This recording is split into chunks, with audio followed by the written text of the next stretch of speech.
Assalamualaikum warahmatullahi wabarakatuh. Halo teman-teman, terima kasih untuk kalian yang udah klik video ini. Apa kabar kalian? Semoga kalian selalu dalam keadaan sehat-sehat saja. Jumpa lagi bersama saya di Tech Film.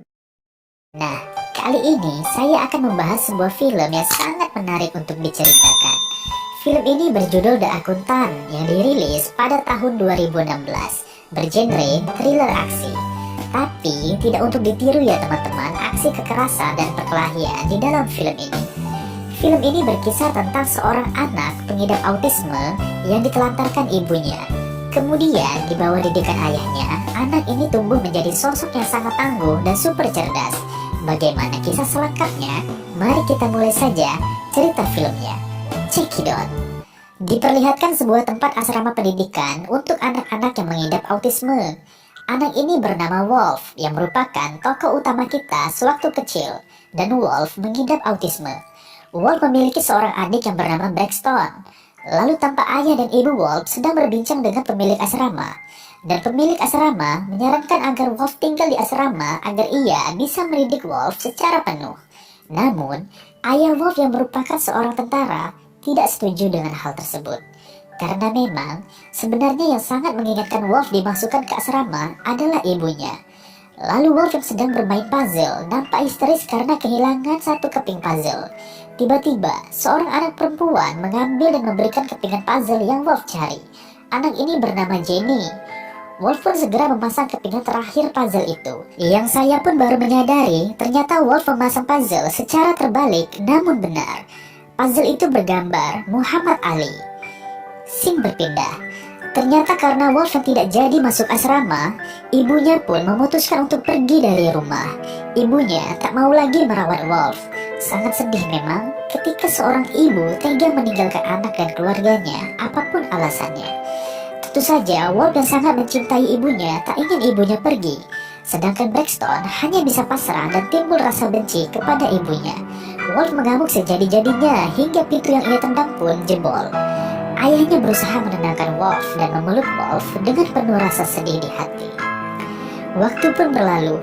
Saat ayah Wolf bertugas ke Indonesia, bisa kalian lihat di korannya bertuliskan Jakarta. Ayah Wolf menyewa pelatih bela diri untuk mengajari Wolf dan Braxton seni bela diri pencak silat.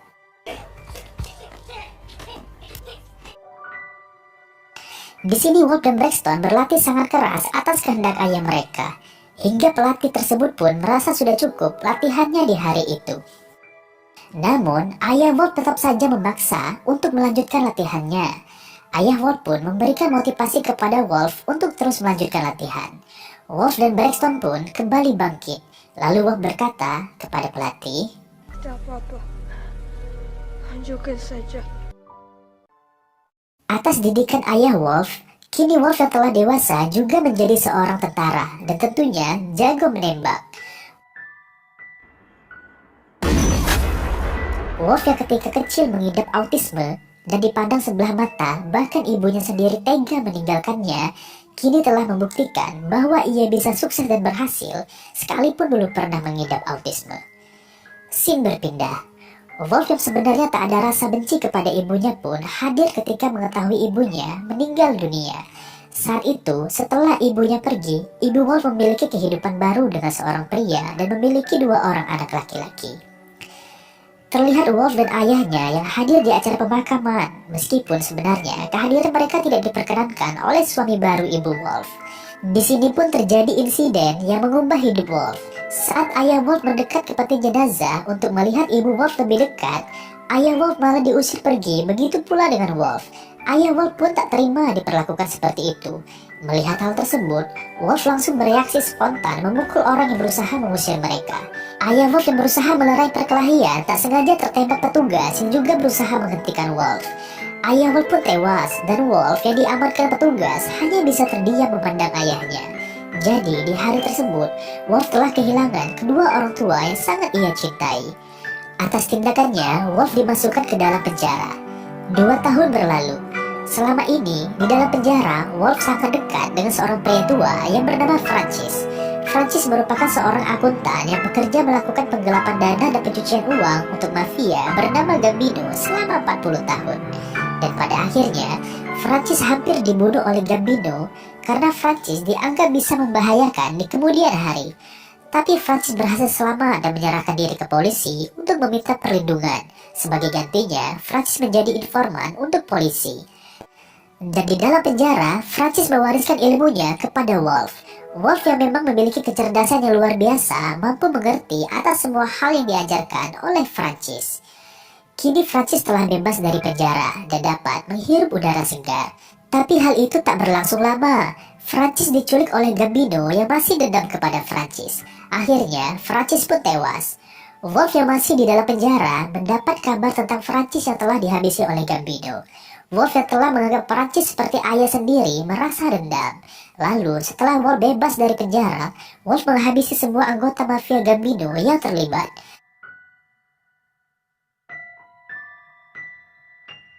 Setelah kejadian ini, selama 10 tahun, Wolf berpindah-pindah tempat dan menyembunyikan identitas dirinya. Kini, Wolf menjadi seorang akuntan dan membuka kantor sendiri yang bernama ZZZ Accounting. Di kantornya, Wolf membantu orang-orang yang memiliki kesulitan dalam perencanaan keuangan. Karena hal ini, Wolf pun menjadi dekat dengan orang-orang yang dibantunya. Seperti opa dan oma ini yang menawarkan Wolf untuk berkunjung ke rumah mereka. Namun, di balik kehidupan Wolf yang tampak biasa dan baik-baik saja, ternyata Wolf bukanlah seorang akuntan biasa. Entah karena terpengaruh atau terinspirasi, Wolf benar-benar menerapkan ilmu yang diwarisi Francis kepadanya. Sudah 5 tahun belakangan ini, Wolf juga menerima pekerjaan dari mafia-mafia di berbagai negara dalam hal menemukan kekeliruan atau kehilangan uang hasil kejahatan mafia tersebut yang terkadang digelapkan oleh anggota mafia itu sendiri. Wolf memiliki tempat rahasia di sebuah komplek pergudangan. Di sini Wolf menyimpan sebuah trailer yang berisi perlengkapan senjata untuk melindungi dirinya dari mafia yang mungkin saja sewaktu-waktu akan menghabisinya. Di sini juga Wolf menyimpan semua uangnya karena Wolf sama sekali tak membuka rekening di bank dari kerjanya untuk mafia.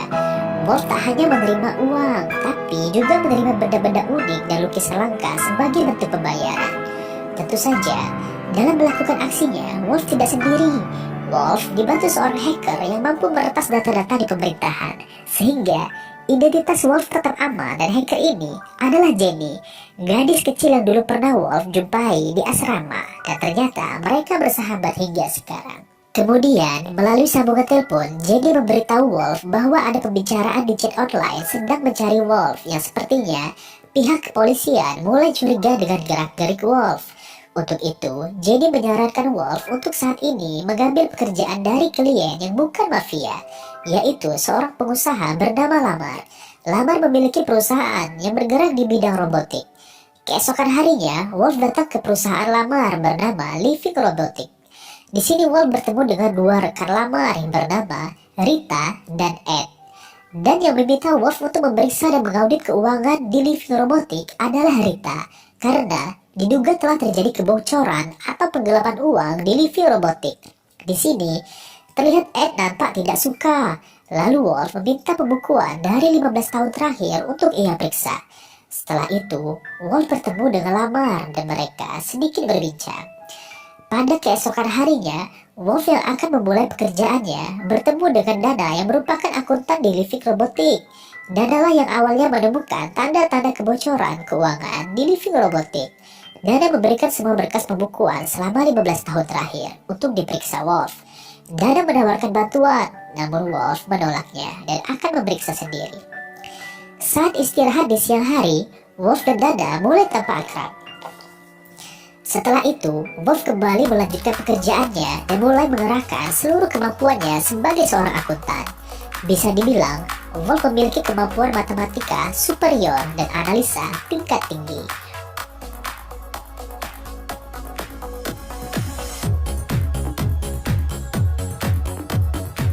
Wolf menuliskan sebuah angka-angka yang perlu ia teliti. Saking banyaknya Wolf menuliskan di dinding kaca, Wolf bekerja lembur sampai larut malam hingga pagi.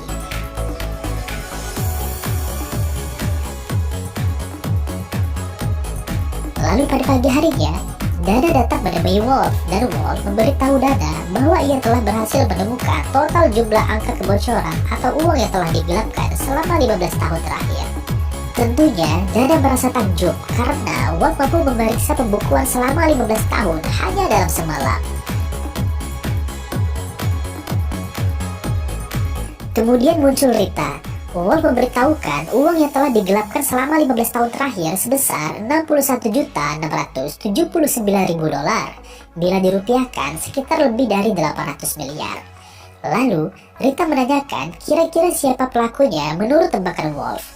Namun, Wolf bukanlah tipikal orang yang suka menebak. Scene berpindah. Pada suatu malam, seorang pembunuh bayaran berada di rumah Ed. Pembunuh bayaran itu ditugaskan seseorang untuk menghabisi nyawa Ed. Tentunya, hal ini berkaitan dengan penggelapan uang di Living Robotics. Sang pembunuh bayaran memberikan pilihan kepada Ed bagaimana ia mau mati, yaitu dengan menyuntikkan sendiri insulin sampai overdosis atau dengan cara ditembak.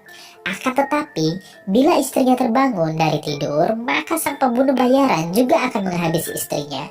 Akhirnya, Ed memilih menyuntikkan insulin hingga tewas untuk melindungi nyawa istrinya. Dengan begitu, kematian Ed terkesan bunuh diri. Keesokan paginya di Living Robotics, Wolf terkejut melihat petugas kebersihan membereskan dan menghapus semua catatan Wolf. Padahal, Wolf merasa pekerjaannya belum benar-benar selesai. Lalu muncul Lamar, memberikan pembayaran kepada Wolf.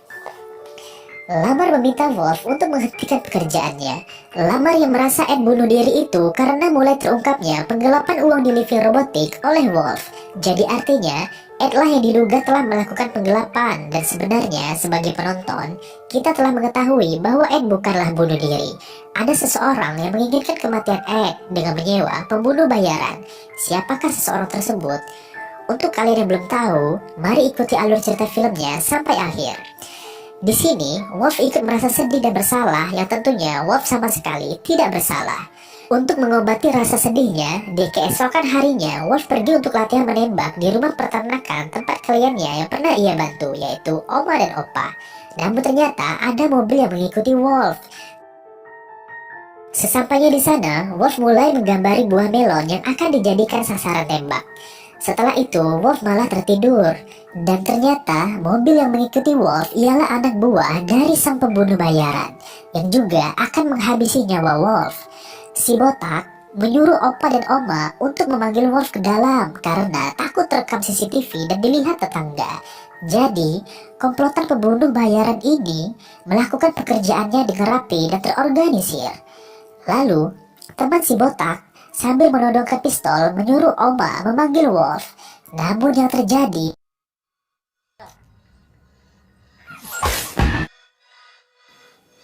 teman si botak tewas ditembak Wolf dari jarak jauh. Ternyata, nampaknya Wolf telah menyadari kedatangan komplotan pembunuh bayaran itu. Si botak pun kalang kabut ketakutan dan menyandera Oma dan Opa untuk membawanya keluar dari situ. Namun, Wolf tak tinggal diam. Wolf menembak mobil yang digunakan hingga berhenti. Lalu terjadilah duel antara Wolf dan si botak. Di sini, Wolf menunjukkan keahlian bela diri pencaksilat yang ia pelajari di Indonesia. Si botak mengeluarkan pisau, dan Wolf mengeluarkan ikat pinggangnya, lalu menyabet si botak. Si botak menyerang Wolf, namun Wolf berhasil menghindar, kemudian menghajar si botak habis-habisan. Di sini, si botak memberitahu Wolf bahwa komplotan mereka juga ditugaskan untuk menghabisi nyawa Dana. Jadi memang hal ini berkaitan dengan penggelapan uang di Living Robotics. Di sini si botak pun tewas. Lalu, Wolf berpamitan dengan Oma dan Opa untuk segera menyelamatkan nyawa Dana. Benar saja, anak buah sang pembunuh bayaran telah sampai di apartemen Dana. Syukurnya, Wolf tiba tepat waktunya dan berhasil menyelamatkan Dana. Kemudian, Wolf mengajak Dana ke tempat rahasianya. Di sini Wolf memberitahu Dana ada seseorang dari Living Robotics yang ingin mereka mati. Dan Wolf mendapat informasi dari Jenny bahwa uang yang digelapkan telah dikembalikan lagi ke akun rekening Living Robotics. Wolf menyuruh Dana menunggu di luar trailer. Karena penasaran, Dana pun masuk. Dana terkejut melihat semua senjata yang dimiliki Wolf, dan Dana tambah terkejut lagi ketika melihat uang cash, emas batangan, koin emas, dan koleksi komik superhero yang dimiliki oleh Wolf. Lalu Wolf menegur Dana dan Dana bertanya kepada Wolf siapa ia sebenarnya. Lalu Wolf mengajak Dana pergi dan membawa Dana ke sebuah hotel mewah untuk bersembunyi dari komplotan pembunuh bayaran.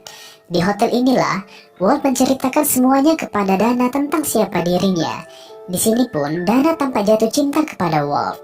Jadi saat mereka saling berbagi kisah hidup masa lalu, tiba-tiba Wolf teringat dan menceritakan kepada Dana tentang kisah perusahaan Crazy Eddie di tahun 80-an yang uangnya digelapkan lalu dikembalikan lagi untuk tujuan penggelapan pajak dan permainan saham. Mendengar cerita ini, Dana menarik kesimpulan dan menebak bahwa Rita yang telah menggelapkan uang di Living Robotic dan ingin menghabisi nyawa Dana dan Wolf karena dianggap mengancam bisa membongkar kedoknya di kemudian hari. Tapi di sini Dana juga berpikir, kenapa Rita harus memakai jasa Wolf jika tahu nanti kedoknya sendiri akan terbongkar? Untuk hal ini, Wolf pun merasa bingung dan akan bertanya kepada Rita. Wolf pun pergi ke rumah Rita. Sesampainya di sana, Wolf melihat seseorang yang tak tampak jelas wajahnya baru saja keluar dari rumah Rita. Ternyata itu adalah sang pembunuh bayaran. Saat Wolf masuk ke dalam, ternyata Rita telah tewas oleh sang pembunuh bayaran. Jadi, bukanlah Rita pelakunya. Disinilah Wolf baru berani menebak dan menarik kesimpulan bahwa pelaku sebenarnya adalah Lamar, pemilik dari Living Robotic. Motifnya sama dengan kisah perusahaan Crazy Eddie menggelapkan uang di perusahaan sendiri untuk penggelapan pajak dan permainan saham. Setelah itu di pagi harinya, Wolf kembali ke hotel. Wolf memandangi wajah Dana yang sedang tertidur pulas. Wolf merasa kasihan kepada Dana bila nyawa Dana harus terus-terusan terancam. Untuk itu, Wolf berpikir akan menghabisi Lamar. Sebelum pergi, Wolf menuliskan pesan untuk Dana yang isinya, "Dana, kau pantas mendapatkan yang lebih baik." Wolf pun segera datang ke rumah Lamar dan ternyata rumah Lamar telah dijaga ketat oleh komplotan sang pembunuh bayaran. Meski begitu, Wolf tak gentar dan mulai menembak.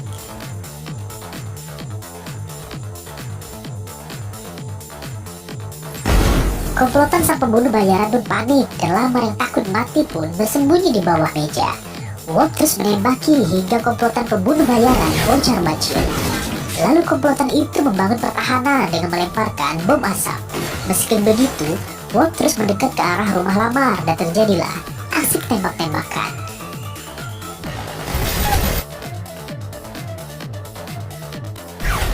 Wolf sempat terpojok karena kehabisan peluru. Syukurnya, Wolf mendapatkan peluru dari penjaga yang telah tewas. Lalu Wolf menembaki penjaga yang memburunya. Tampak di dalam rumah, Lamar dan sang pembunuh bayaran panik melihat semua penjaga di luar telah tewas. Akhirnya, Wolf berhasil masuk ke dalam melalui lantai atas. Ternyata, seorang penjaga mengetahui keberadaan Wolf. Mereka pun berkelahi dan terjatuh. Wolf yang wajahnya terekspos jelas di CCTV membuat sang pembunuh bayaran sangat terkejut. Disinilah terungkap bahwa ternyata sang pembunuh bayaran adalah Braxton, adiknya Wolf. Braxton yang kini telah mengetahui kalau itu adalah kakaknya, segera menghentikan anak buahnya yang akan menembak Wolf.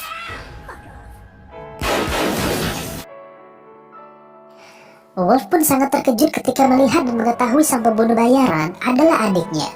Braxton memberitahu Wolf jika sudah selama 10 tahun ini ia mencari Wolf sejak Wolf keluar dari penjara. Melihat ekspresi Wolf, Braxton mengira Wolf seperti tidak gembira bertemu dengannya. Namun, Wolf membantah hal itu dan mengatakan bahwa ia gembira. Sementara itu, Lamar yang menyaksikan hal itu melalui CCTV merasa kebingungan. Tiba-tiba, Braxton menyerang Wolf, mengungkapkan kekesalannya kepada Wolf kenapa Wolf dan ayahnya mau pergi ke pemakaman ibunya yang telah tega meninggalkan mereka sejak kecil. Saking kesalnya, Braxton yang juga menguasai seni bela diri pencaksilat membanting Wolf. Di sini, Braxton menyalahkan Wolf atas kematian ayah mereka. Wolf pun meminta maaf kepada Braxton. Namun Braxton yang masih sangat kesal melempar Wolf dan mengajak Wolf untuk berkelahi. Namun, Wolf diam saja.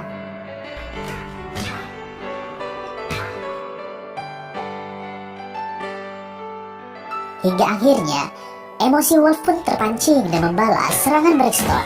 Lalu dengan spontan, Wolf menodongkan pistol ke Braxton. Tapi tentunya, Wolf tak akan menembak Braxton, adiknya sendiri.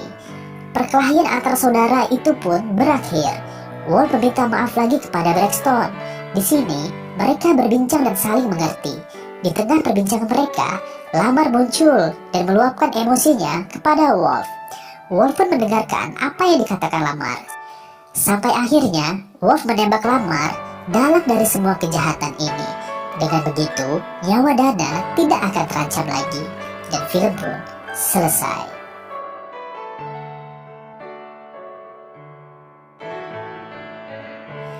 Oke teman-teman, bagaimana menurut kalian film ini? Sangat seru bukan? Banyak hal atau pelajaran yang bisa kita ambil dari film ini tentang bagaimana seharusnya kita bersikap dan tidak boleh memandang rendah siapapun, termasuk kepada anak yang mengidap autisme. Karena di balik kekurangan seseorang tentunya akan selalu ada kelebihan yang dimiliki. Terlepas dari aksi kejahatan dan kekerasan di film ini, sosok Wolf benar-benar mengagumkan. Wolf dapat berubah dari anak pengidap autisme menjadi sosok yang sangat tangguh dan super cerdas. Adapun hal atau pelajaran lainnya di film ini, kita jangan mau diperbudak harta dan kekuasaan seperti Lamar yang sampai tega menghabisi nyawa orang yang tak bersalah. Tentunya masih ada lagi pelajaran lainnya yang mungkin kalian mau menuliskannya di kolom komentar, atau kalian memiliki sudut pandang sendiri tentang film ini, juga boleh di-share di kolom komentar. Semoga kalian suka dan terhibur di pembahasan film kita kali ini. Untuk segala kekurangan dan kesalahan, saya mohon maaf. Sampai jumpa di video selanjutnya. Wassalamualaikum warahmatullahi wabarakatuh.